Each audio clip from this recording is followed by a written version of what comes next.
女人摘掉围巾，将它系在腰间，随后向前一抛，纵身向高速行驶的火车外倒去。她张开双手，似乎很享受此刻的放空与自由。这般疯狂的举动，她已经做了不止一次。只是每当她抽回身，男人们总会被吓得落荒而逃。直到这天，车厢中再次走进一个人，不经意间的一瞥，男人便再也移不开脚步。秀发飞舞，却依然遮盖不了那张精致的面容。眼眸流转间，四目相对，男人只觉得心脏跳得厉害。和以往一样，女人摘掉围巾，系在腰间，随后将另一头抛给男人。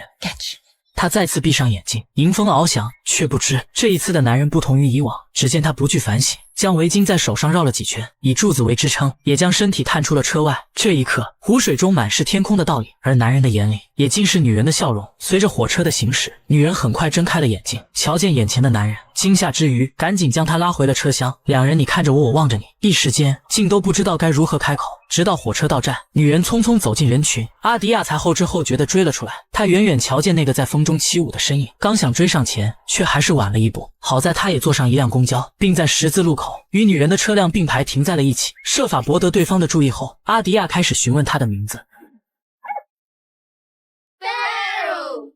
女人嘴角上扬，学着阿迪亚的样子，也在车窗上写道：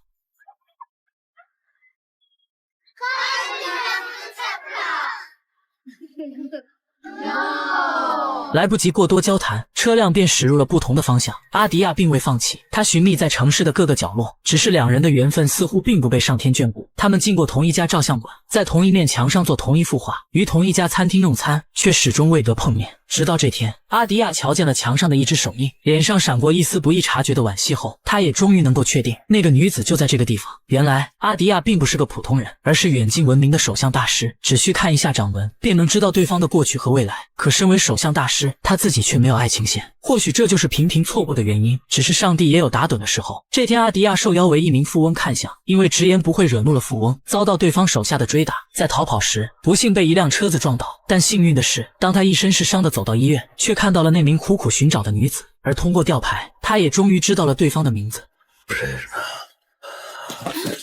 阿迪亚的伤势并不严重，但为了能见到拉娜，他始终赖在医院不肯离开。都说好看的皮囊千篇一律，有趣的灵魂万里挑一。阿迪亚的风趣幽默感染着病房里的每一个病人。拉娜表面一副严肃的样子，可当她回到家中，还是会忍不住笑出声来。渐渐的，拉娜开始关注起这个有趣的男人，她会躲在隔断后面，忍不住的悄悄看他。而这一切又怎会逃过阿迪亚的眼睛？等拉娜再次来到病房，他以纱帘为墙，为两人制造了独处的空间。阿迪亚告诉拉娜，他的手掌并没有爱情线，他要的只是一艘调情船。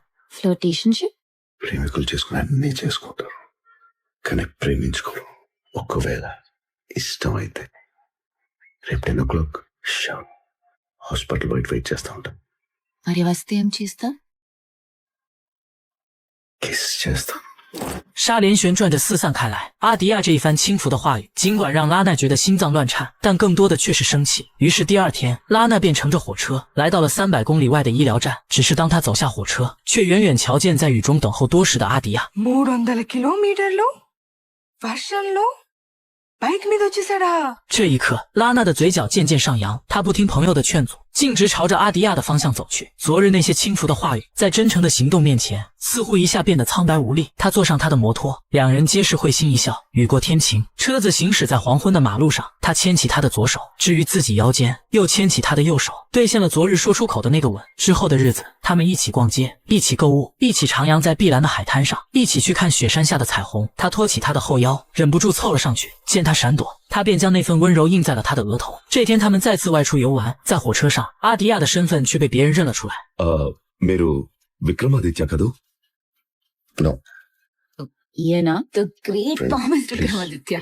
很显然，拉娜并不相信阿迪亚就是那个著名的手相师，可在男人看来，这却是个不可错过的机会。他希望阿迪亚能帮他女儿看一下手相，看他是否能够成为一名弓箭手。本想拒绝，可对方执意坚持，阿迪亚只好答应下来。随着周围聚集的目光越来越多，结果也很快浮出了水面。స్పోర్ట్స్ వద్దు, ఎడ్యుకేషన్ మీద ధ్యాస పెట్టమన్నాడు, మంచి పొజిషన్ కోసం. 梦想遭到否定，本就不信命运的女孩站起身，生气的转身离开。周围的人纷纷将手掌伸了过来。阿迪亚顿感头大，好在火车及时到站，他赶紧拉着拉娜下了火车。可没走几步，阿迪亚就察觉到了什么，他停下脚步，神色也逐渐变得凝重。仔细回想先前那些人的掌纹后，阿迪亚猛地回过了头。ఏమైంది?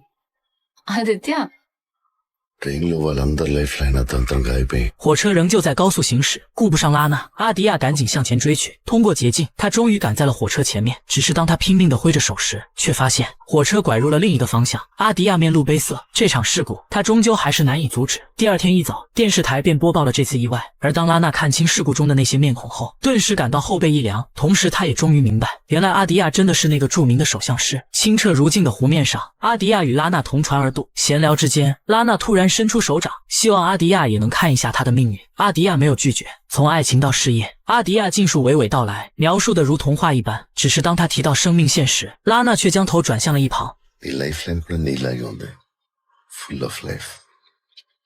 నీ చుట్టూ ఉన్న అందరిలో వెలుగు నింపేస్తావు. ఈ 40th ఇయర్లో నీ డ్రీమ్ ఫుల్ఫిల్ అవుతుంది. సొంతంగా హాస్పిటల్ కడతావు, ఎన్నో ప్రాణాలకు ఊపిరిపోస్తావు.听到阿迪亚的描述，拉娜的眼眶逐渐湿润，突然一抹嫣红映入眼帘。阿迪亚抬头望去，却瞧见了昏倒而下的拉娜，焦急地赶到医院，看着抢救室中陷入昏迷的拉娜，阿迪亚的内心也似是被刀绞一般，就连呼吸也变得沉重起来。漫长的等待之后，拉娜的叔叔自抢救室中出来，他告诉阿迪亚，拉娜得的是一种罕见的癌症，无法治愈，最多还能活3个月。只是在阿迪亚看来，他的预言从未出过差错。推开抢救室的房门，阿迪亚径直来到病床前，他告诉拉娜，నేను ఇప్పటి వరకు చెప్పిన జ్యోతిష్యం ఎప్పుడు తప్పు కాలేదు. You have a long life, Prerna. 此番话语一出，立即惹怒了拉娜的叔叔。这不仅是对他医术的挑衅，更会让侄女燃起毫无意义的希望。阿迪亚被轰了出去。只是身为院长的叔叔不知，对于热爱这世间美好的拉娜来说，她此刻需要的正是希望。这天夜里，拉娜回忆着医院中阿迪亚说的话，借着叔叔的名义打通了各大知名医院的电话。నా పేషెంట్ ప్రేరణ ఫైల్ మీకు పంపించాను, చూసారా? ఈ పేషెంట్ కి 3 నెలల కన్నా ఎక్కువ టైం లేదు. ఆ పేషెంట్ ఇంకా బతికే ఉన్నారు, ఛాన్సే లేదు ప్రేరణ. 见拉娜似乎相信了阿迪亚的话，崇尚科学的叔叔不愿侄女被骗，打算进行一项测试，好揭穿阿迪亚的谎言。他调出医院4名死者的手印，外加自己的左右手，刚好凑齐了10个手印。等见面时，他告诉阿迪亚， నాకు ఈ 10 మంది భవిష్యత్తు చెప్పు. 阿迪亚神情自若，挨个看完这10个掌印后，第一句话便识破了院长的诱导。ఇది 10 మంది చేతులు కాదు, 5గురు, లెఫ్ట్ అండ్ రైట్.随着更仔细的观察，阿迪亚不仅说出了前4个人的身份年龄，更是准确道出了他们的死因。众人的表情开始变得震惊，而院长的内心也愈发没了底气。 ఏజ్ 65, సొసైటీలో రెస్పెక్ట్ ఉన్న చాలా పెద్ద మనిషి, వెరీ సక్సెస్ఫుల్ డాక్టర్, ఇంకా బతికే ఉన్నారు. ఈయన ఎలా చనిపోతాడు, ఎప్పుడు చనిపోతాడో చెప్పనా?钟声响起，院长早已被震惊的说不出话来，沉默良久，才突然的握向阿迪亚的双手。 ప్రేరణ నిజంగా బతుకుతుందా? 阿迪亚没有回答，只是拍了拍院长的手背。得知消息，拉娜心中的阴霾顿时散去。她和阿迪亚躺在宽阔的冰面上，诉说着此刻的喜悦。她说这种感觉就像穿着漂亮的衣服，与百人共舞，与你共舞。 నీకు డాన్స్ వచ్చా? 心中再没了担忧，而拉娜也暗自下了一个决定，她要对阿迪亚表白。这天，拉娜来到阿迪亚家中，在见完阿迪亚的母亲后，她躺在床上，无意中瞧见一个日记本，里面记录了2人的点点滴滴。只是没来得及多看，阿迪亚便走了进来，注意到日记本被动过。阿迪亚先是一慌，随即挤出一个微笑，悄悄将日记本塞入了口袋。用完晚餐，2人一起坐在院里赏月。阿迪亚脱下外套披在了拉娜身上，只是看着眼前翩翩起舞的拉娜，阿迪亚的脸色却有些难看。一曲舞罢，拉内刚想表白，阿迪亚却率先开了口。 అక్కడి నుంచి వేరే కంట్రీ వెళ్ళిపోతున్నాం, మళ్ళీ తిరిగి రాను. నేను నీతో వస్తాను. ప్లీజ్ ఆదిత్య, నువ్వు లేకుండా నేను ఉండలేను. I love you. నా చేతిలో లవ్ లైన్ లేదు. 回到家中，拉娜气愤地将外套摔在地上，她无助地坐在浴缸中，眼中尽是埋怨。既然一开始就知道这段感情没有结果，那为何还要来招惹自己？她想不明白。直到第2天，拉娜再次瞧见那个日记本，翻看了之后的内容。与此同时，阿迪亚去拜访了他的老师，见爱徒神色不对，老师牵过他的手，却在下一瞬间大惊失色。随着一滴泪水滴落而下，拉娜只觉得喉咙哽咽，一句话都说不出来。她终于明白了一切，原来上帝从未曾打过盹。对于没有爱情线的阿迪亚来说，一旦真的与人相爱，其中一人必定会付出生命的代价。这一切早在之前的公交分别后，阿迪亚就通过拉娜留在墙上的手印预知了一切。而之前船上的那次预言，也根本就是一个谎言。他之所以如此笃定自己能活，只不过是打算牺牲自身，来换取他本就为数不多的生命。没等回过神，家人们就开心的围了上来。叔叔兴奋地告诉拉娜，有家医院已经找到了治疗这种癌症的方法，犹如晴天霹雳般，拉娜的脑中顿时嗡嗡作响。这意味着死亡的指针已经转向了阿迪亚。离开前，阿迪亚再次找到拉娜，提出了一个请求。正如之前拉娜所憧憬的那般，阿迪亚想在拥有100名舞者的舞台上和他跳上最后一支舞。拉娜没有说话，只是眼眶微红，静静看着眼前这个傻傻的男人。音乐升起，拉娜一袭动人的白色长裙，踏着长长的红色地毯，径直走向了那个等候多时的男人。Beautiful. इथे आकर रोजला गडबड 100名舞者左右散开，阿迪亚后退几步，俯身伸出了右手。他上前，将双手递交于他，十指紧扣间，满眼尽是深情。舞者们翩跹而舞，将两人团团围住。此刻的这方舞台，是他许他最后的浪漫。他爱她至深，就连眉眼间的那抹微蹙，也逃不过他的眼睛。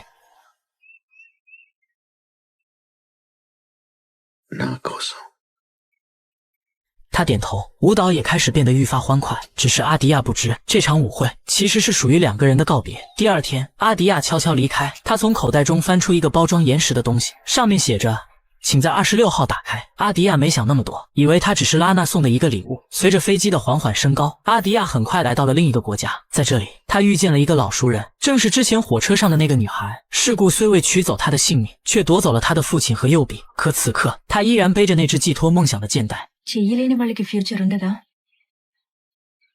అంటే నా ఫ్యూచర్ నాకిష్టం వచ్చినట్టు రాసుకోవచ్చు అన్నమాట女孩的坚强和毅力让阿迪亚深受触动。他突然想起老师曾说过的一句话：దేవుడు అన్ని ముందే రాసేస్తే మనిషికి ఆలోచించుకునే శక్తి ఎందుకు ఇస్తాడు？阿迪亚恍然大悟，既然命运左右了人生，那我们为什么不能通过努力与顽强去左右这该死的命运呢？无意间，阿迪亚瞧见临走时拉奈给他的东西，拆开包装，竟是自己的那个日记本。一时间，不好的预感涌上心头。翻开日记，拉娜的文字映入眼帘。 మన ఇద్దరిలో ఎవరు ఒక్కరే బ్రతకాలని రాసిపెట్టుంటే అది నువ్వే అవ్వాలి。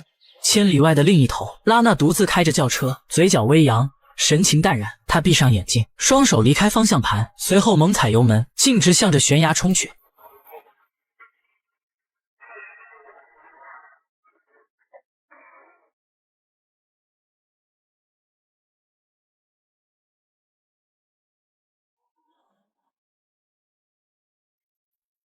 鲜血流淌间，阿迪亚手中的日记本悄然滑落，胸口涌过一股巨石压顶般的窒息感。他狂奔着跑向电话亭，打通了医院的电话，听到是阿迪亚的声音。院长声音哽咽，道出了拉娜遭遇车祸的事情。ఒక గంటలో ఆపరేషన్ చేస్తున్నా బతకడానికి తను ప్రయత్నించటం లేదు。原来拉娜的一心求死，让本就危险重重的手术变得更加难以进行。此刻能拯救拉娜的只有阿迪亚。很快，电话被接到了手术室。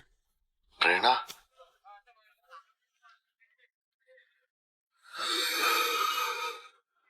I love you, प्रेरणा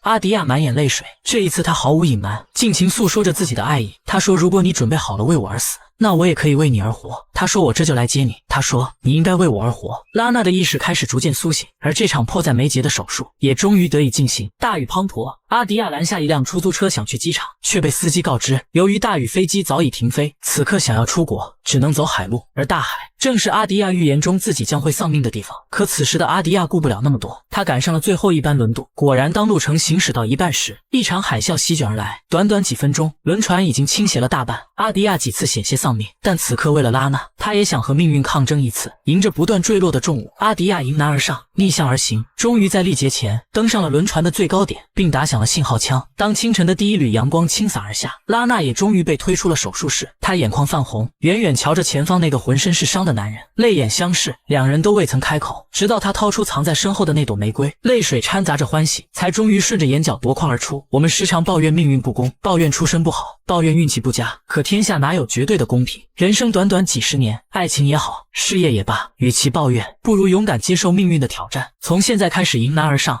披荆斩棘，相信你总会拨动那命运的齿轮，闯出属于自己的阳关大道。